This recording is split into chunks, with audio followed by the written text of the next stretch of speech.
Bună ziua, dragi prieteni! Sunt Olga și vă spun bine ați venit la Secretele Grădinarului. Este perioada murăturilor și astăzi am să vă arăt rețeta mea de conopidă murată. Această minunată conopidă este foarte gustoasă, este foarte crocantă și se poate păstra până la 2 sau 3 ani. La noi, din păcate sau din fericire, de regulă conopidă murată se consumă cam până în luna mai, pentru că noi o adorăm pur și simplu și ea nu ajunge nici măcar până în vară. Dar această minunată rețetă o folosesc de mulți ani de zile și întotdeauna îmi iese foarte, foarte bine.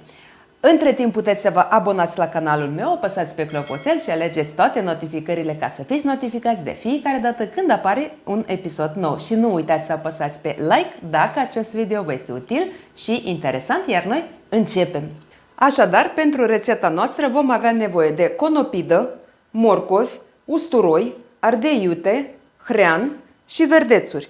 Eu am aici mărar uscat, cimbru uscat, busuioc uscat. Dacă nu vă place ceva, dacă nu vă place, de exemplu, busuiocul sau cimbrul, puteți să nu îl puneți. Iar pentru saramură vom avea nevoie de sare neiodată pentru murături și apă. Acum cât ne vom ocupa de borcanele noastre, eu deja am pus apă cu sare la fiert și se procedează în felul următor. La fiecare litru de apă se adaugă câte o lingură de sare fără vârf sau 20-25 de grame de sare. Și până când ne vom ocupa noi de toate, apa deja va fierbe și va fi gata pentru a fi folosită. Așadar, ce facem acum? Prima dată avem aici conopida, ea este deja spălată, ea este curățată de frunze, este pregătită pentru folosire. Acum trebuie să desfacem buchețelele, folosim un cuțit și le desfacem încet, încet ca să nu le stricăm. Iată, rămân așa buchețele frumoase. Așa, încă unul.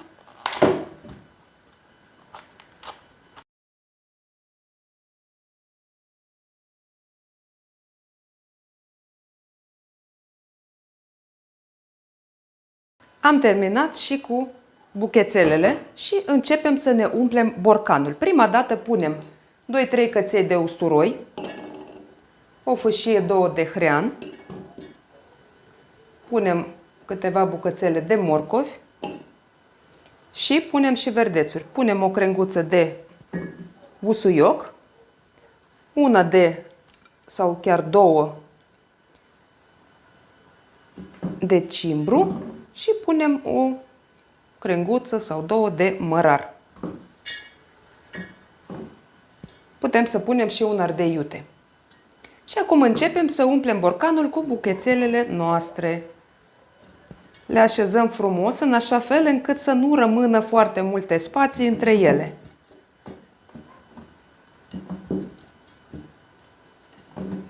Așa.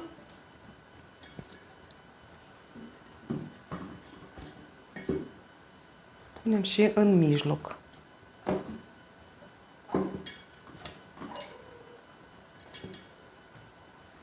Acum, când ajungem aproape până la jumătatea borcanului, mai punem 2 căței de usturoi, 2 fășiuțe de morcovi, o fășie de hrean și, dacă doriți, mai puneți și ardei iute și putem să mai punem o crenguță mică de cimbru și una de mărar. Și continuăm. Umplem borcanul cu buchețelele noastre. Le așezăm frumos. Putem să și apăsăm puțin, numai să nu exagerăm, ca să nu stricăm buchețelele. Ele trebuie să rămână întregi, intacte și frumoase. Iată așa.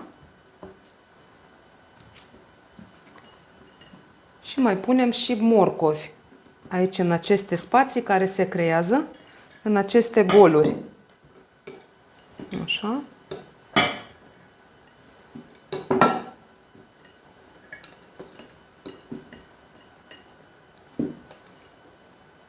Așa. Mai punem și un usturoi și continuăm.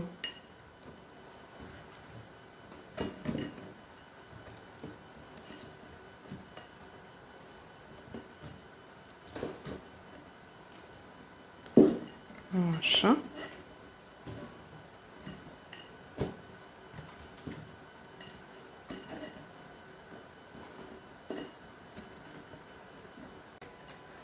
fâșiuțe. Eu le fac special și rondele și fâșiuțe ca să fie mai ușor de băgat între conopidă. Iată așa. Important este ca să ne rămână cât mai puține spații.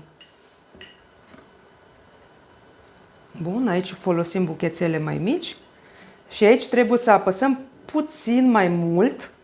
Sigur că nu exagerăm, dar în așa fel încât buchețelele noastre să nu se ridice după ce vom turna apa. Așa.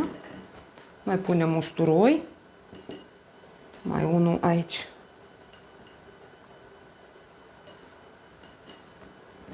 Așa. Și mai folosim un buchețel. Luăm unul mai micuț. Și gata. Și aici la suprafață mai punem o crenguță de mărar, una de cimbru, una de busuioc și borcanul este gata. Iată așa arată borcanul. Putem să mai adăugăm morcovi, aici a rămas puțin gol, dar în general este bine. Așadar, borcanul este umplut, apă cu sare deja a fiert. Cum am spus, la 1 litru de apă am pus o lingură de sare. Și acum începem să umplem încet, încet borcanul nostru. Sub borcan am pus o tavă din metal ca aceasta să preia șocul termic. Dacă nu aveți o tavă din metal, puteți să puneți o lamă de cuțit. Iată așa încet trebuie să umplem borcanul nostru cu saramura.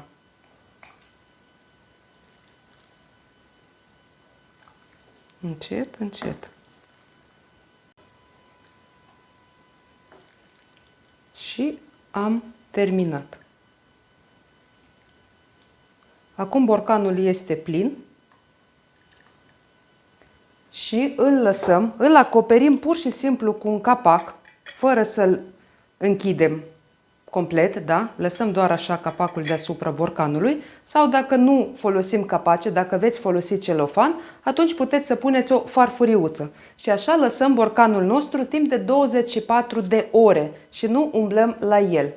Această săramură care vă rămâne, pe ea să nu o aruncați pentru că veți avea nevoie de ea peste 24 de ore. Pentru că volumul săramurei de aici din borcan va scădea un pic și va trebui să mai completăm. Au trecut 24 de ore, ridicăm capacul nostru și adăugăm la acest borcan o lingură de oțet. Oțetul va ajuta murăturile noastre să se păstreze o perioadă mai lungă, iar conopida și morcovii să rămână cât mai crocanți. Acum putem să închidem capacul și totul este gata. Dacă nu folosiți capac, puteți să folosiți celofan. Și acum putem să ducem murăturile noastre direct la cămară. Între timp, după câteva zile, apa va deveni tulbure. Dar nu vă speriați, este un proces absolut normal. Ea, după 2 sau 3 săptămâni, se va limpezi din nou și așa se va păstra o perioadă lungă de timp. Dragi prieteni, aceasta este rețeta mea de conopidă murată. Sper că acest material vă este de folos. Dacă nu ați reușit să vă abonați la canalul meu, puteți să o faceți acum. Apăsați pe clopoțel și alegeți toate notificările ca să fiți notificați de fiecare dată când apare un episod nou. Nu uitați să apăsați pe like și, ca de obicei, vă aștept în comentarii cu întrebări și sugestii. Eu vă mulțumesc că și astăzi ați fost alături de mine. Vă doresc sănătate, spor în toate și recolte bogate. Ne vedem data viitoare. La revedere!